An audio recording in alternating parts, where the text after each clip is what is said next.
Hey, happy MLK Day, everyone. I'd like for you to like and subscribe to our channel if you have not. But hey, it's Martin Luther King Day.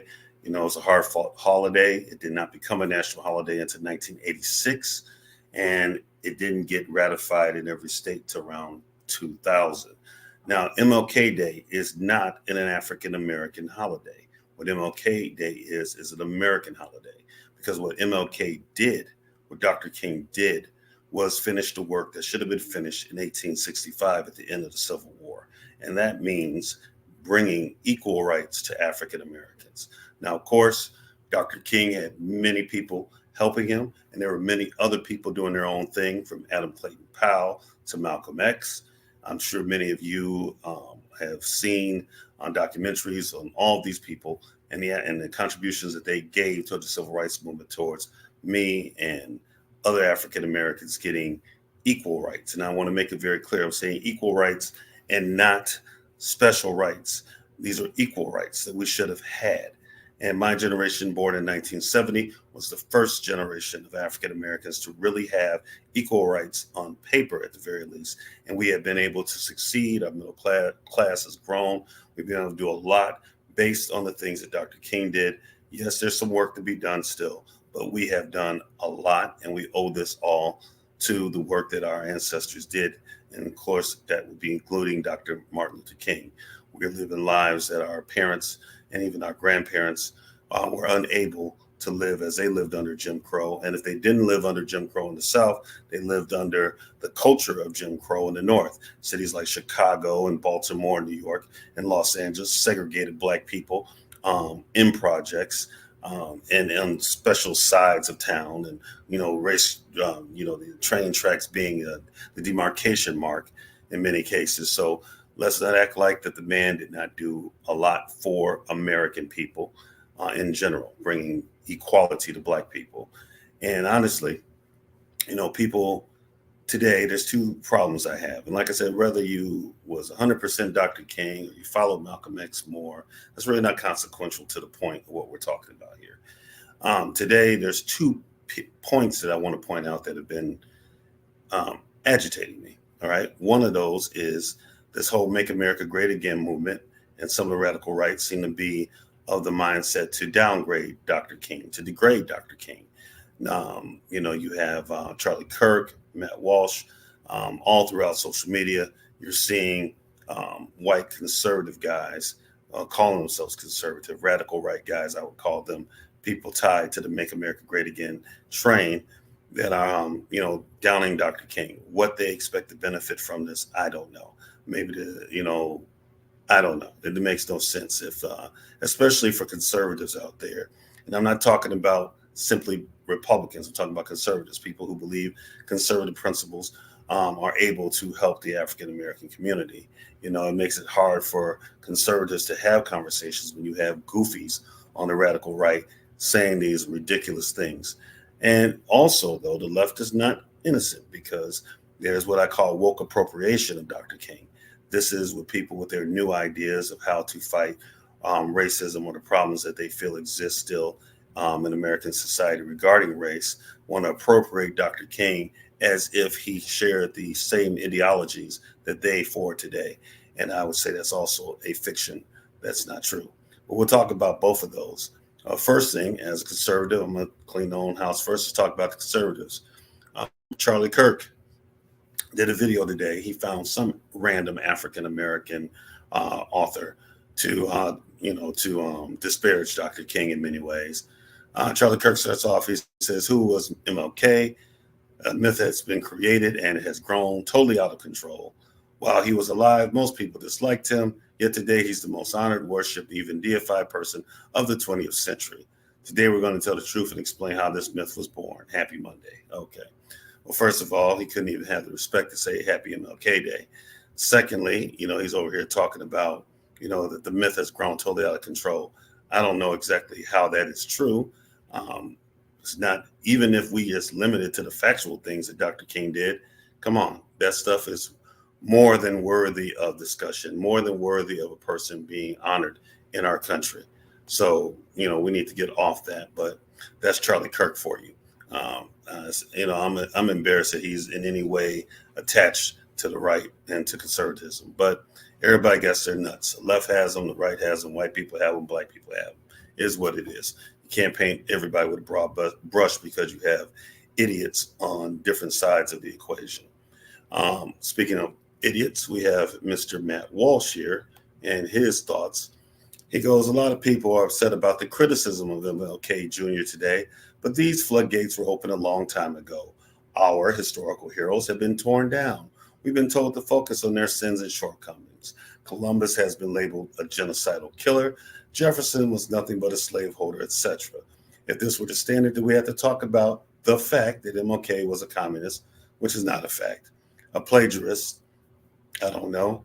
An adulterer, I've heard that. An abuser, I haven't heard that. Allegedly a racist, a rapist, I just heard that. And if you don't want to hear about this, you should have spoken up louder in defense of men like Columbus. But you didn't, and here we are, one standard for all, like it or not. You know, sometimes Matt Walsh says some things that make some sense, and sometimes he shows himself for the ass that he really is. And this is one of those times. You know, this is part, unfortunately, of the backlash of the anti-racist movement that has been pushed through and running through for the last 10 or 15 years or so. You know, it's getting pushed to the absurd where, CRT and other types of, redress trying to break the control of white men, is what liberals have been trying to do. Some progressives utilizing race as a battering ram to push through with their agendas. That's a different conversation. But just to say that backlash for white guys who aren't doing too well, working class white guys aren't doing too well. Working class people in America in general aren't doing too well because of economic issues, but that's a different discussion. But there's a segment of the radical left that wants to blame every white person and their privilege for, continuing problems and blah, blah, blah. That absurdity has led to this backlash of people's snap about anything having to do with race, whether it be true or not.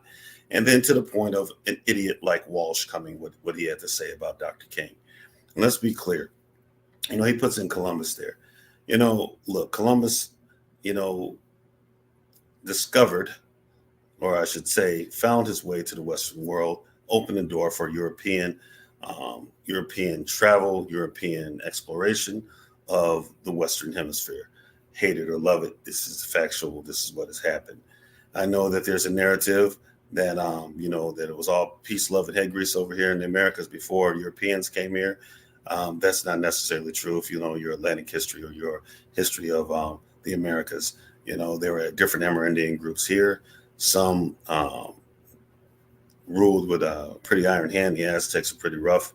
I heard the Mayans were pretty rough, and a lot of the Amerindian groups around them weren't too pleased with them, and that's why they assisted people like Cortez and a few of the other explorers and conquistadors in order to establish Spanish colonies over here. And I'm sure it was a similar situation in the States as they were settled by British, the Dutch, et cetera, et cetera. I won't go into that history because I'm going to do this quick. I don't want to have a long history lesson.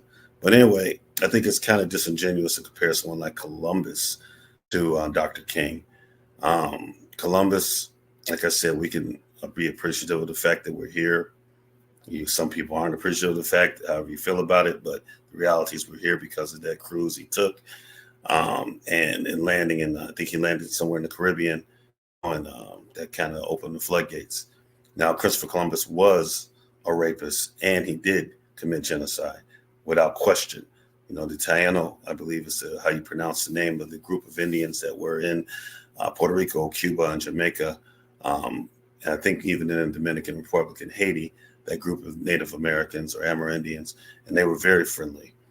They weren't like the Aztecs at all. In fact, they were pretty giving. Christopher Columbus writes about it, and again, he did do some messed up things. It's just that simple.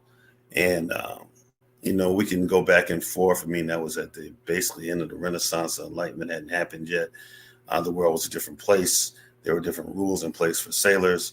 I'm not saying it was right because Christopher Columbus ultimately went back to Spain, and because of what he did in Puerto Rico, particularly, he got imprisoned for. The Catholic Church wasn't too happy about the genocide and the rapes, and they pushed the issue with the royalty, and Christopher Columbus got locked up.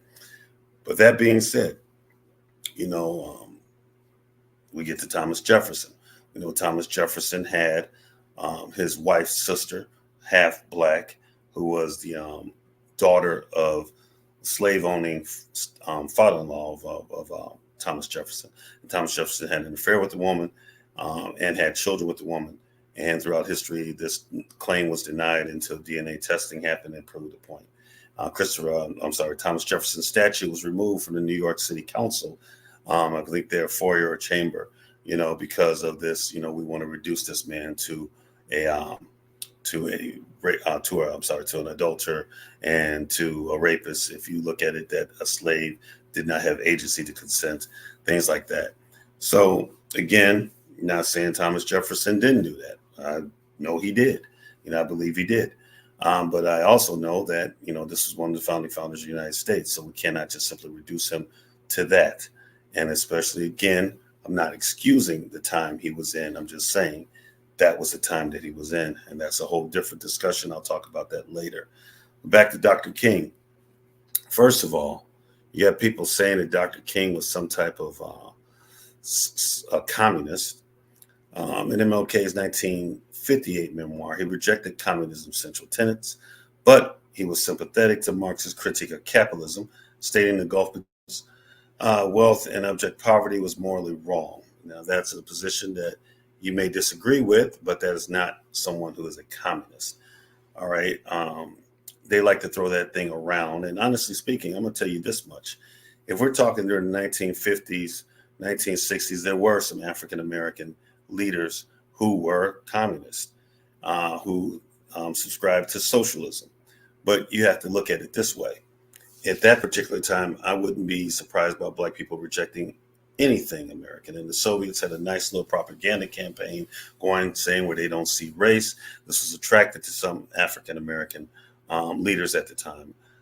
It was attracted to Du Bois. He was attracted to that particular politic. So again, I'm not defending communism. I'm a pure capitalist. However, I do understand why people reject at that particular point as African Americans being treated as second-class citizens, as less than, as not even fully American, would reject ideas like capitalism at that time and maybe be even tempted to embrace communism and socialism predicated on the propaganda campaign that was coming from communist and socialist countries, where they were able to clearly point out that we weren't being treated right and that they showed that hypocrisy. And that's part of the reason why I believe the United States even passed the Civil Rights Act, because they were getting pressure from around the world. And the Soviet Union was quite often pointing out how the United States wanted to talk about human rights, but how they treated African Americans in the United States. Again, off that. What I mean by people tying it to their anger about DEI, this guy, first words, at Unscripted Mike at Twitter, he put, regardless, those who honor him should despise DEI. So if you honor Dr. King, you should despise DEI. He wants to talk about the difference between this and that. But at the end of the day, I think that's a little false choice. I'm not a proponent of making those little false dichotomies to try to make a point. Whatever problems and whatever critiques of DEI is separate from the idea of Dr. King. Now, we'll talk about that in a minute. But I'm going to say this. These so-called conservative voices, they make it bad for Black conservatives like myself to be able to even have a conversation with Black people, because I don't even know why conservatives in an election year, even so-called conservatives who want to win an election, are trying to, degrade Dr. King. And maybe they've just written off the Black vote. That's entirely up to them. That's neither here nor there. They are not my concern. Conservatism for me, as a conservative, I believe some conservative principles would be helpful to fix some of the issues in the African American community. And like I say, you guys heard me talk about that before. I won't go deep. I got a few minutes left, and I did want to touch base on the woke appropriation of Dr. King. Now, how this came up, I had a critique on Black liberation theology. First of all, people were acting like I was the first person to have these critiques, and I was not. However, one of my critiques was, and it's not so much I don't understand Black liberation theology. I understand it completely. I understand why it came to be. I understand the circumstances, social, political, socioeconomic circumstances, and the hypocrisy of the church in America at that time, in being part of the institutions that forwarded the idea of Black inferiority in America. It's part of the church. Obviously, the other part of the church was part of the abolitionist movement. So, but in any case, one of the criticisms of the Nation of Islam at that time towards Black Christians was how could we be part of a religion that the white man had created to subjugate us and things like that. However, that birthed the Black liberation theology that was predicated on reconciling our racial experience in America with the scriptures with Jesus Christ. And I get that. However, today, how it started in 1969, I believe, is when Dr. James Cone actually started and, penned this put it all together. It was one thing at that time. Now we're at a point, because of the absurdity of our racial discussion in America, a lot of things have been weaponized that weren't made to be weaponized in such a way. I believe that there are some churches and some movements that put this Black liberation theology at the center of their faith, at the center of their Christianity. And that, to me, becomes Antichrist. Now, before everybody flips out, I said the same thing about white evangelicalism in its political form. White evangelicalism comes from a very good place. It comes from the fundamentalist movement. It comes from the holiness movement, the Pentecostal movement. Those movements, focusing on conservative things and family values and things like that. It's not a negative thing. In fact, it's a positive thing. Even for, that's one of the things that I feel that, we need to really emphasize in the Black community. However, as time goes on, things get weaponized and it becomes a politic rooted in a grievance. Black liberation theology was rooted in a grievance. Whether real or imagined, these grievances, it's fine. You want to work out your grievance. But when it becomes the thing as a Christian, all right, when it becomes the thing as your Christianity, then you're losing the aspect of the gospel. And I don't want to hear the double talk of, oh, well, we can have the metaphysical, but no, the gospel itself is for something that goes beyond the temporal and spatial. It is to open our eyes to the eternal and actually to understand that we are to treat people like we expect to be treated, to love our neighbor as we love ourselves, to love our neighbor, regardless of color, creed, gender, none of that. All right. That's important. So again, it's not a problem until it becomes a problem. When you make white evangelicalism, Black liberation, womanist theology, feminist theology, whatever you want to pretext your Christianity with, when it becomes the thing, you got a problem. Man, you could have it. Just make sure you say, okay, that's my politic. And I do find some correlation in the scriptures to my politic, but don't get it twisted and don't go too far. If you're a Christian, you should be about the gospel of the kingdom of God. That I'm not going to preach on right now. Now it sounds like I ain't going to preach today on that. But this is what I found problematic, because many people said that Dr. King was a proponent of Black liberation theology. And he was not only a proponent of Black liberation theology, but as it manifests in the current state. Now, I'm sure there are some things in Dr. King's worldview that, were part of what ultimately became Black liberation theology. But let's not get it twisted. All right. Dr. King was not running the same. He wasn't running the same message of Ibrahim Kendi or, anybody like that, of anti-racism, and wrapping it up in theology.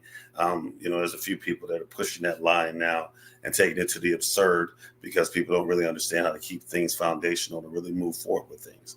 So, like I said, Dr. King was not a woke social justice warrior. He was an actual thoughtful man who was leading a movement, a real movement, not a hashtag movement, not a sign that you put up in your window, but actually doing step forward a policy that changed the world.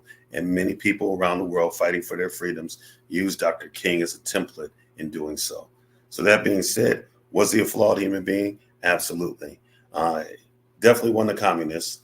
All these other accusations, hey, man, we can keep going back and forth on it. But let me be clear. I don't think Thomas Jefferson should be vilified for his flaws as well. The man authored the Declaration of Independence. He was one of the key authors in the Constitution. And the principles by which America stood. Look, Thomas Jefferson knew that they was on a little bullshit, I'm being honest with you. They knew that they had slaves. They knew they had this growing white supremacy and this idea of black inferiority. This was known. And of course, it is a damn contradiction that he had a side family with a black woman. So I'm not saying he was perfect, but I'm saying that he was somewhat of a futurist. I think all the founding fathers set up a country that they knew did not live up to the very principles that they wanted it to live up to, that they put out there, that they put in that declaration. But they believed that as time went on, we would keep getting better, a more perfect union, for lack of a better term. So as you see, we go from when the founders started, only white men who own property could vote. And Andrew Jackson comes along, and all of a sudden, all white men can vote. Then the Civil War happens, all black men can vote, even though we were stopped from doing so, often by the KKK. And yes, the KKK was started in the Democratic Party in the Southern Baptist Church, but I'm not going to paint the brush of the Democratic Party and the Southern Baptist Church as being the KKK. That was then, this is now. Things change. That being said, we'll talk about that also. I'm going to talk about the Southern strategy that did happen, regardless of what Candace Owens says. I say this as a conservative, that yes, the Southern strategy did happen. And we'll talk about that. I'll do a video about that later this week. That being said, at the end of the day, Thomas Jefferson wasn't a perfect person. I believe he should still be venerated as one of our founding fathers.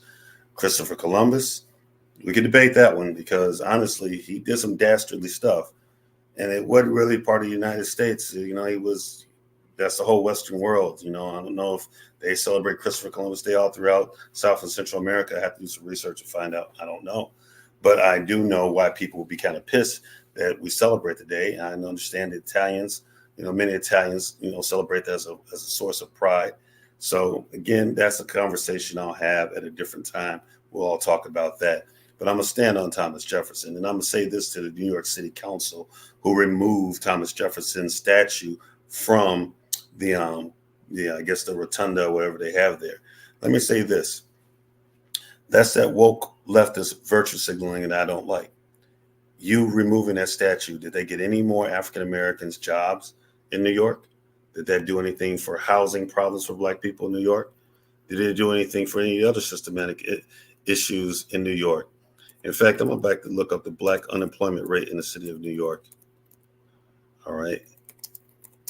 Because I want to make a point in New York City.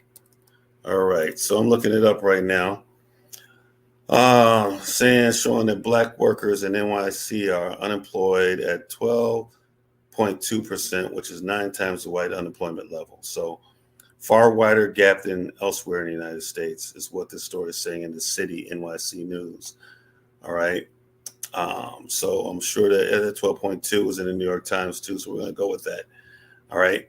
So in other words, thank you for removing, or don't thank you for removing Thomas Jefferson's statue, but do something for real for black people. Quit playing with black people. And I say this to conservatives, liberals, black, white, Democrats, Republican, Cubs fans, Sox fans. I'm saying it to everybody.